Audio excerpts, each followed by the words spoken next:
लंबे घने और शाइनी बाल किसे नहीं पसंद। जी हाँ, ये हम औरतों का सपना और गहना दोनों ही समझा जाता है। लेकिन आजकल के इस भागा दौड़ी के ज़माने में किसके पास इतना टाइम है कि भाई घर पे बैठ के होम रेमेडीज़ बनाए, फिर उन्हें अपने बालों पे अप्लाई करे और फिर अपने बालों के लंबे और घने होने का इंतज़ार करे। सो भाई हम क्या करते हैं जी, हम चले जाते हैं सैलून और हम लेकर आ जाते हैं जी बहुत अच्छा और महंगा keratin treatment, rebonding treatment, protein treatment, XYZ treatment. और जब वो हम सैलून से करके निकलते हैं तो भाई हमारे बालों में क्या शाइन आ जाती है, बिल्कुल स्ट्रेट हो जाते हैं, बाल स्मूथ हो जाते हैं और बिल्कुल वैसे ही होते हैं जैसे हम चाहते हैं। लेकिन कितने लोगों के साथ ऐसा होता है कि आहिस्ता आहिस्ता बालों की शाइन जाने लगती है, बाल ड्राई होने लगते हैं, उनकी रौनक ख़त्म हो जाती है, हेयर फॉल शुरू हो जाता है, डैंड्रफ का मसला शुरू हो जाता है और बालों की हालत ऐसी हो जाती है कि भाई हम सोचते हैं कि इससे अच्छा तो हम कोई ट्रीटमेंट लेते ही ना। सो जी ऐसा इसलिए होता है कि जो जितने भी ट्रीटमेंट्स हम करवाते हैं अपने बालों में, इनमें जो प्रोडक्ट्स यूज़ होते हैं वो हाईली केमिकल प्रोडक्ट्स होते हैं। जी हाँ, उनमें बहुत ज़्यादा केमिकल यूज़ हुआ होता है। यही वजह होती है कि इंस्टेंटली हमारे बाल स्ट्रेट हो जाते हैं, शाइनी हो जाते हैं। इवन एट टाइम जो हीटिंग प्रोडक्ट्स हमारे बालों में यूज़ कर रहे होते हैं वो भी बहुत जल्दी रिज़ल्ट देते हैं बालों को स्ट्रेट करने में, शाइनी करने में।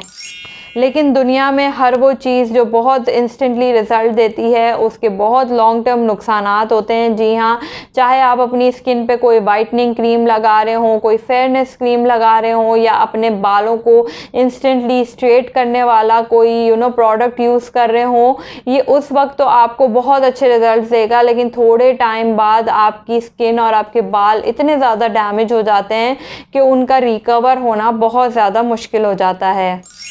अच्छा, यहाँ मैं आपको एक मज़े की बात बताना चाहती हूँ। ये सारे केमिकल प्रोडक्ट्स नहीं बल्कि बहुत सारी जो होम रेमेडीज़ हम ट्राई करते हैं या हम यूट्यूब या इंटरनेट पर देखते हैं, वो लोग भी क्लेम करते हैं कि भाई अगर आप इसे इस्तेमाल करेंगे 7 दिन या 10 दिन 7 डे चैलेंज, 10 डेज़ चैलेंज, इस तरह से जो हम वीडियोज़ देखते हैं उसमें वो क्लेम कर रहे होते हैं कि भाई आप अलसी के बीज का पानी बना के लगा लें, आप एलोवेरा को लगा लें तो आपके बाल बिल्कुल स्ट्रेट हो जाएंगे। तो यहाँ मैं आप लोगों को इस वहम गुमान से निकालना चाहती हूँ कि कभी भी आपके बालों का टेक्सचर चेंज नहीं होता। जी हाँ, अगर आपके बाल कर्ली हैं या वेवी हैं तो कोई भी रेमेडी ऐसी नहीं है जो हमेशा के लिए आपके बालों को स्ट्रेट कर देगी, या अगर आपके बाल स्ट्रेट हैं तो कोई भी ऐसी रेमेडी नहीं है कि आपके बालों को कर्ली कर देगी। आपको कोई ना कोई ट्रीटमेंट लेना पड़ेगा और वो ट्रीटमेंट भी वक्ती तौर पर होगा। जी हाँ, कोई भी चीज़ हमेशा के लिए आपके बालों के टेक्सचर को चेंज नहीं करेगी। सो जी अगर आप कोई भी रेमेडी कर रहे हैं या आप कोई भी प्रोडक्ट यूज़ कर रहे हैं जिसके इतने ज़्यादा नुकसानात नहीं हैं और यकीनन फ़ायदे ही हैं, तो आपको इस रियलिटी को ध्यान में रखना होगा कि ओरिजिनली आपके बालों का टेक्सचर क्या है। जी हाँ, ऐसा बहुत कम ही होता है या मेरे ख़्याल से तो मुमकिन ही नहीं है कि आपके बालों का टेक्सचर ही चेंज हो जाए किसी भी रेमेडी या किसी भी हेयर प्रोडक्ट से। फॉर एग्ज़ाम्पल आपको नज़र आ रहा होगा मेरे बाल टेक्सचर में वेवी हैं। जी हाँ, इतने ज़्यादा स्ट्रेट नहीं हैं। अगर मैं कोई होम रेमेडी करती हूँ तो यकीनन मुझे बहुत ज़्यादा फ़र्क महसूस होता है, बाल सॉफ्ट हो जाते हैं, थोड़ी सी फ्रिज ख़त्म हो जाती है, शाइन आ जाती है। सो इस तरह की चीज़ें आप एक्सपेक्ट कर सकते हैं, लेकिन अपने टेक्सचर को चेंज करने वाली चीज़ आपने एक्सपेक्ट नहीं करनी है। और आप चाहे कोई भी प्रोडक्ट यूज़ करें, कोई भी हेयर मास्क यूज़ करें, आपने रियलिटी के साथ उसको यूज़ करना है, यानी रियलिटी को एक्सेप्ट करते हुए यूज़ करना है। तो जी अगर अभी तक आपने मेरे इस चैनल को सब्सक्राइब नहीं किया है तो फ़ौरन सब्सक्राइब कर दें, क्योंकि मेरे इस चैनल पर आपको ब्यूटी रिलेटेड बहुत सारी टिप्स मिलने वाली हैं। सो जी मेरी ये वाली वीडियो बहुत ज़्यादा इन्फॉर्मेटिव होने वाली है, क्योंकि इस वीडियो में मैं आप लोगों के साथ कुछ छोटी छोटी सी ट्रिक्स और टिप्स शेयर करूंगी जो अगर आप अपनी रेगुलर रूटीन का हिस्सा बना लेंगे तो डेफिनेटली आप अपने बालों में बहुत ज़्यादा चेंजेस महसूस करेंगे और आपके बहुत सारे प्रॉब्लम्स आहिस्ता आहिस्ता ख़त्म होने लगेंगे। इसके लिए बहुत ज़्यादा ज़रूरी है कि आप इस वीडियो को एंड तक देखें, कोई भी पार्ट स्किप ना करें, क्योंकि जो भी टिप्स मैं आपको बताऊँगी वो आपने एक ही साथ फॉलो करनी है और उनमें से कोई भी टिप को स्किप नहीं करना।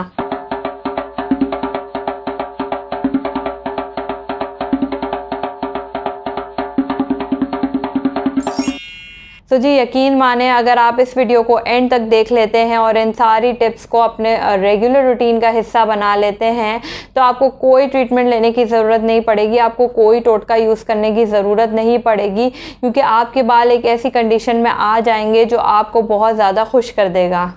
तो जी सबसे पहले देख लेते हैं कि ये जो बालों के मसले होते हैं ये आखिर होते क्यों हैं। सबसे पहला और मेजर प्रॉब्लम जो बालों में अक्सर देखा जाता है वो है जी हेयर फॉल। जी हाँ, हेयर फॉल जो होता है यानी बालों का झड़ना वो कभी कभी इंटरनल रीजंस की वजह से होता है और कभी कभी एक्सटर्नल रीजंस की वजह से होता है।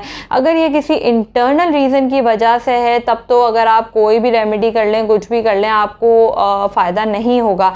इसलिए बहुत ज़्यादा ज़रूरी है कि अगर आपको एक्सेसिव हेयर फॉल हो रहा है यानी नॉर्मल से ज़्यादा हेयर फॉल हो रहा है तो आप किसी अच्छे डॉक्टर से जाके कंसल्ट करें और रीज़न जानें कि आपको ऐसा क्यों हो रहा है। और प्लीज़ प्लीज़ प्लीज़ अपने गंजे होने का वेट ना करें रेमेडीज़ को ट्राई कर करके, क्योंकि जो इंटरनल रीज़न्स होते हैं उनको प्रॉपर मेडिकेशन और उनका जो क्योर होता है वो प्रॉपर ट्रीटमेंट से ही होता है। इसलिए ज़रूर जाके डॉक्टर से कंसल्ट करें। लेकिन अगर आपका हेयर फॉल एक नॉर्मल रेंज का है और अचानक शुरू नहीं हुआ और आपको रेगुलर बेसिस पे होता रहा है तो आपने इस वीडियो को देखकर फ़ायदा उठाना है। तो जी पहली टिप है, जी हाँ, हम में से ऐसे कितने लोग हैं भाई जो पूरी पूरी रात बालों में तेल लगाकर सो जाते हैं। कुछ लोग तो 2 से 3 दिन तक बालों में तेल रखते हैं और कुछ लोग तो हफ्ता भर भाई तेल लगा के भूल जाते हैं। यकीनन बालों में तेल लगाना बहुत ज़्यादा फ़ायदेमंद है और हमारी नानी दादियों ने भी हमें यही सिखाया है कि भाई बालों में तेल लगाने से बाल लंबे, घने, मजबूत हो जाते हैं और इसमें कोई शक नहीं। लेकिन पूरी रात हेयर ऑयल रखना बिल्कुल भी बालों में ठीक नहीं है। ऑयलिंग अगर आप सही ढंग से करेंगे तो आपके बाल यकीनन बहुत ज़्यादा खुश नज़र आएंगे। और ऑयलिंग करने का सही तरीका ये है कि जब भी आपको शैम्पू करना हो आप उससे 2 से 3 घंटे पहले अपने सर में ऑयल से हल्के हल्के हाथों से मसाज करें। जी हाँ, आपने बहुत ज़्यादा ऑयल अपने बालों में नहीं लगाना है और 2 से 3 घंटे से ज़्यादा अपने बालों में ऑयल नहीं रखना। अगर आपको बहुत ज़्यादा शौक़ है ऑयलिंग का तो आप मैक्सिमम 4 घंटा रख सकते हैं, उससे ज़्यादा नहीं। क्योंकि ऑयल के अंदर एक ख़राबी ये होती है कि जब आप बालों में ऑयल लगाकर रात में सो जाते हैं या कहीं बाहर चले जाते हैं या दिन भर के अपने काम कर रहे होते हैं तो ऑयल जो होता है वो मिट्टी, धूल, पोल्यूशन, इन सारी चीज़ों को अपनी तरफ अट्रैक्ट करता है और फिर ये सारी चीज़ें आपके बालों पर चिपकने लगती हैं। और इनके चिपकने का नुकसान ये होता है कि आपके बालों की जो स्काल्प होता है, जो उनकी जड़ें होती हैं वो क्लॉग होने लगती हैं, जिसकी वजह से आपको डैंड्रफ, हेयर फॉल, इस तरह की प्रॉब्लम्स का सामना करना पड़ता है। तो जी पहली टिप ये है कि आपने बालों को ऑयलिंग तो करनी है लेकिन सिर्फ 2 से 3 घंटा। अगर आप बहुत ज़्यादा, कुछ लोगों को शौक़ होता है बहुत बालों को ऑयल में लथपथ करने का, अगर आप बालों को ऑयल में इतना ज़्यादा लथपथ करेंगे तो फिर भाई आपको शैम्पू भी डबल करना पड़ेगा।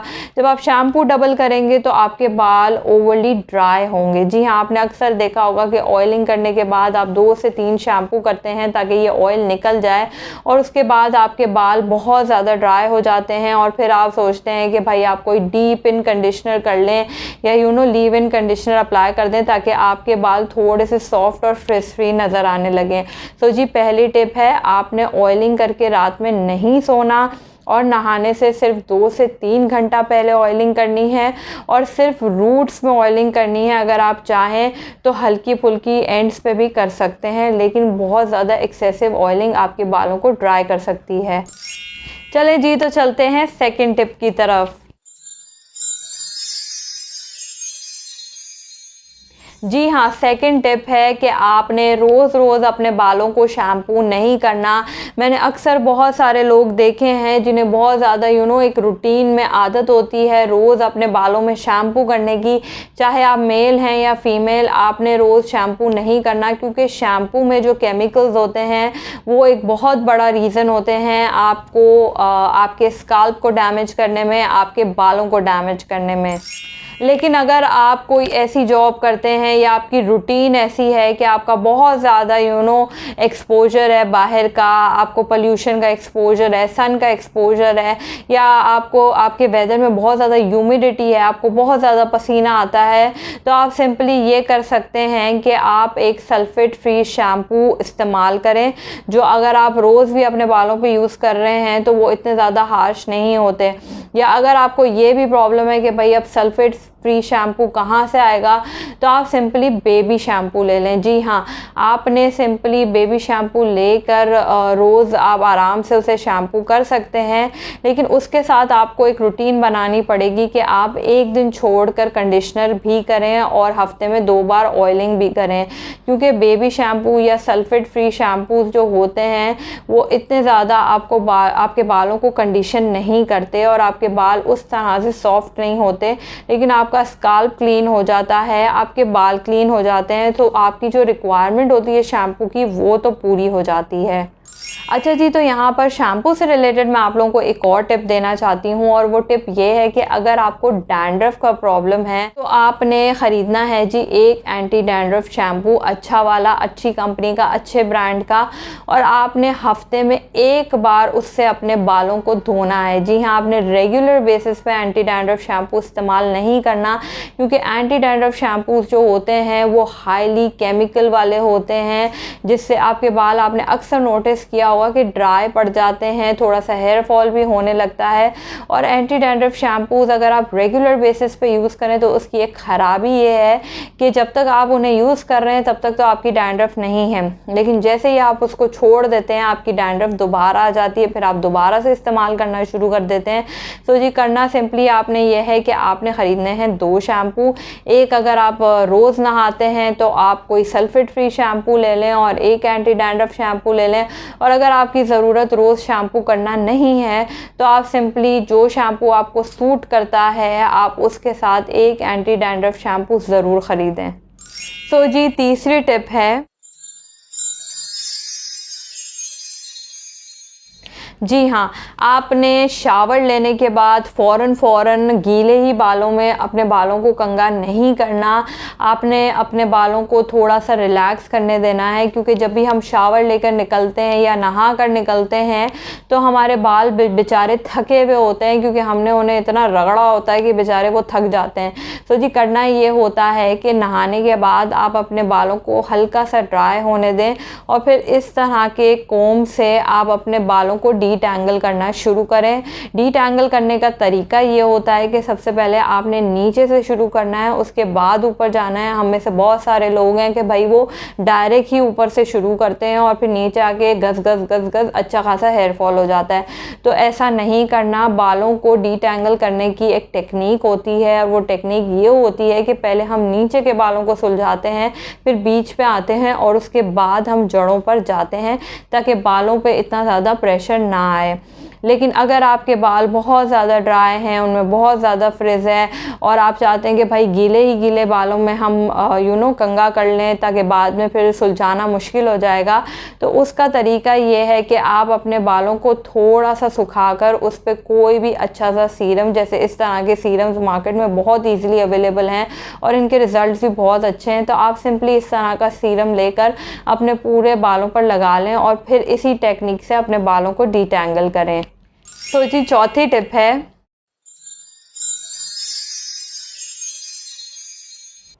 सो जी, अगर आपके बालों की लेंथ लंबी है और लेंथ लंबी होने की वजह से आपको बहुत ज़्यादा हेयर फॉल का प्रॉब्लम हो रहा है, या आपके डेड एंड्स बन रहे हैं, स्प्लिट एंड्स बन रहे हैं, या आपके बाल बहुत ज़्यादा ख़राब हो रहे हैं, तो मैं आपको रेकमेंड करूँगी कि आप अपने लंबे बालों को छोटा करा लें। जी हाँ, अगर आपको बहुत ज़्यादा हेयर फॉल है, इतना ज़्यादा हेयर फॉल है कि आपको गंजपन हो रहा है या आपके बालों का टेक्स्चर ख़राब हो रहा है दिन ब दिन, तो ज़रूरी नहीं है कि आप अपने बालों की लेंथ को लंबा रखें, क्योंकि जो छोटे बाल होते हैं उन्हें मैनेज करना बहुत ज़्यादा आसान होता है और आपका हेयर फॉल भी बहुत हद तक कंट्रोल होने लगता है।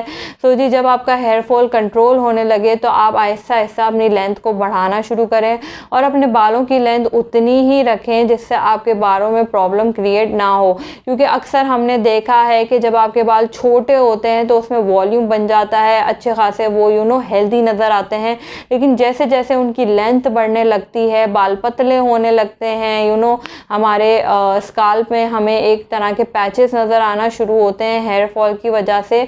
सो मेरे हिसाब से अगर आप अपने बालों को हेल्दी रखना चाहते हैं तो आप रेगुलर या तो ट्रिमिंग करवाएं, या तो अगर बाल लंबे होने की वजह से आपको प्रॉब्लम आ रहा है तो आप अपने बालों की लेंथ कम कर लें। तो जी 5वीं टिप है,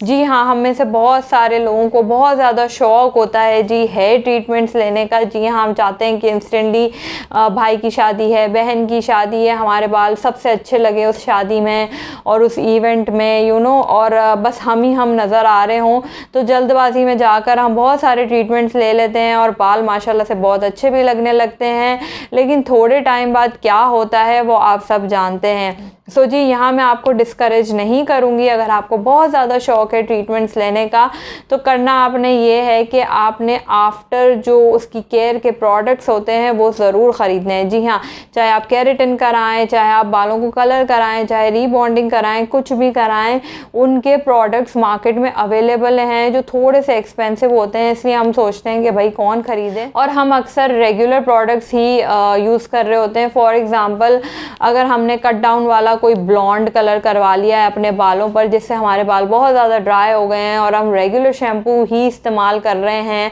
और सोच रहे हैं कि चलो भाई रेगुलर शैम्पू के साथ ऑयलिंग तो कर रहे हैं, लेकिन फिर भी बालों में कोई फ़र्क नहीं आ रहा। उसकी वजह ये होती है कि कलर्ड बालों के लिए मार्केट में कलर्ड शैम्पू, कंडीशनर और भी बहुत सारे हेयर केयर प्रोडक्ट्स मौजूद होते हैं। सो जी अगर आप कोई भी ट्रीटमेंट ले रहे हैं तो बहुत ज़्यादा ज़रूरी है कि आप उसके हेयर केयर प्रोडक्ट्स की जो किट होती है वो भी ख़रीदें ताकि आपके बाल इतनी ज़्यादा बुरी कंडीशन में ना जाएं। सो जी ये थी वो 5 बेसिक हेयर केयर टिप्स जो मेरे ख़्याल से बहुत ही ज़्यादा आसान है। अगर आप इन्हें अपनी रेगुलर रूटीन का हिस्सा बना लेते हैं तो आपको बहुत ज़्यादा आसानी हो जाएगी। और साथ में विटामिन ई का यूजेज जो मैंने बताया है अपने चैनल पर, अगर आपने वो वीडियो नहीं देखी तो आप मेरे चैनल की प्लेलिस्ट में जाकर उसे देख सकते हैं। अगर वहाँ से ना मिले तो आप चैनल मेरी वीडियो के डिस्क्रिप्शन में भी देख सकते हैं। सो मैंने विटामिन ई का यूजेज भी बताया है कि वो कितना ज़्यादा हेल्पफुल होता है हमारे बालों के लिए। सो जी इन सारी चीज़ों के साथ साथ आपको कुछ एक्स्ट्रा चीज़ें भी करनी पड़ेंगी जो बहुत ज़्यादा हेल्पफुल रहेंगी आपके बालों के लिए। सो जी सबसे पहली एक्स्ट्रा चीज़ है हाइड्रेशन। जी हाँ, आपको बहुत सारा पानी पीना पड़ेगा अगर आप चाहते हैं कि आपकी स्किन अच्छी लगे, आपके बाल अच्छे लगें। तो बहुत ज़रूरी है कि आप अपने आप को हाइड्रेटेड रखें, जूसेस पिएं, पानी पिएं, लिक्विड पिएं, ताकि आपकी स्किन अच्छी हो, आपके बाल अच्छे हों। सेकंड है जी मल्टीविटामिन्स। जी हाँ, बहुत ज़्यादा ज़रूरी है कि आप अपनी रेगुलर रूटीन का हिस्सा मल्टीविटामिन्स को बनाएं, क्योंकि आजकल हमारी जो रूटीन है वो इतनी ज़्यादा बिज़ी हो गई है, हम खाना पीना सही से नहीं कर रहे होते और जो चीज़ खा रहे होते हैं उनकी भी श्योरिटी नहीं होती कि वो कितनी ज़्यादा ऑर्गेनिक है। ऊपर से हम स्ट्रेस ले रहे होते हैं, इसलिए बहुत ज़्यादा ज़रूरी है कि रेगुलर बेसिस पे आप कोई अच्छी मल्टीविटामिन अपनी डाइट का हिस्सा बनाएं। उससे भी आपको अपनी स्किन और अपने बालों में बहुत ज़्यादा फ़र्क महसूस होगा। तो जी तीसरी जो चीज़ है वो है सीजनल फ्रूट्स। जी हाँ, हम अक्सर मल्टीविटामिन्स ले रहे होते हैं तो हम सोचते हैं कि भाई छोड़ो, कौन फ्रूट खाए, कौन वेजिटेबल खाए। तो मैं आपको बताऊं, ये जितने भी सीजनल फ्रूट्स आते हैं ये उस सीज़न के हिसाब से बहुत ज़्यादा बेनिफिट्स रखते हैं। इसलिए बहुत ज़्यादा ज़रूरी है कि इन सीजनल फ्रूट्स को आप अपनी डाइट का हिस्सा बनाएं, क्योंकि हमारी स्किन कैसी है, हमारे बाल कैसे हैं, इसका बहुत ज़्यादा ताल्लुक़ होता है कि हम अपने अंदर क्या डाल रहे हैं बजाय इसके कि हम ऊपर क्या चीज़ अप्लाई करें। जी हाँ, बहुत ज़रूरी है कि हम इंटरनली स्ट्रॉन्ग हों ताकि हमारी स्किन, हमारे बाल बाहर से खूबसूरत नज़र आएँ। सो जी लास्ट में मैं आप लोगों के साथ एक ऐसी टिप शेयर करने वाली हूँ जो अगर आप निगलेक्ट करेंगे तो चाहे आप कुछ भी कर लें, आपके बालों को और आपकी स्किन को कोई फ़ायदा नहीं होने वाला। वो है जी फ़िल्टर्ड वाटर। जी हाँ, अगर आपके घर में हार्ड वाटर आता है या पोल्यूटेड वाटर आता है तो आपके बाल और आपकी स्किन डेफिनेटली डैमेज होगी। आपने ख़याल रखना है कि आपके यहाँ फ़िल्टर्ड वाटर आता हो, मीठा पानी आता हो, ताकि आपके बाल, आपकी स्किन अच्छी रहे। इन केस अगर आपके पास हार्ड वाटर आ रहा है तो अब आप उसका कुछ कर तो नहीं सकते। तो सिंपली आपने करना ये है कि जब भी आप शावर लें या आप अपना फेस वॉश करें तो आप थोड़ा सा फ़िल्टर्ड वाटर लेकर अपने बालों पर गुजार लें या अपने चेहरे पर लगा लें। उससे ये होगा कि हार्ड वाटर के जितने भी हार्ड असरात हैं आपकी स्किन अपने बालों पर, वो उस फ़िल्टर्ड वाटर से धुल जाएंगे और एंड में आपके बालों में जो रहेगा वो साफ़ पानी होगा। चलें जी, तो ये थी मेरी कुछ टिप्स आप लोगों के लिए। अगर आप इसे रेगुलर बेसिस पे अपनी रूटीन का हिस्सा बनाएंगे तो आपके बाल बहुत ज़्यादा यकीनन अच्छे हो जाएंगे। और मेरे हिसाब से ये बहुत आसान टिप्स हैं, इनमें कुछ भी ऐसा नहीं है कि आप सोचें कि भाई ये मुश्किल है और ये हम कैसे करें। बस आपको अपना लाइफस्टाइल, अपनी रूटीन को थोड़ा सा चेंज करना है। डेफिनेटली अगर कोई मेडिकेटेड प्रॉब्लम है फिर तो आपको उसका ट्रीटमेंट लेना पड़ेगा, लेकिन रेगुलरली हम बहुत ज़्यादा चीज़ों को निगलेक्ट करते हैं, अपने बालों को, अपनी स्किन को निगलेक्ट करते हैं। सो अगर ये वाली टिप्स आप अपने बालों के लिए फॉलो करेंगे तो आपकी रूटीन में ही आपके बाल बहुत अच्छी हालत में रहेंगे। इसी के साथ करती हूँ वीडियो को एंड। उम्मीद करती हूँ आपको वीडियो पसंद आई होगी। अगर वीडियो थोड़ी सी भी पसंद आई हो तो मेरे चैनल को सब्सक्राइब कर दें, मेरी वीडियो को लाइक कर दें, अपने दोस्तों के साथ शेयर कर दें। कमेंट सेक्शन में जाकर ज़रूर बताएं कि आप किन टॉपिक्स पर वीडियोस देखना चाहते हैं। मिलती हूँ आपसे नेक्स्ट वीडियो में। बाय।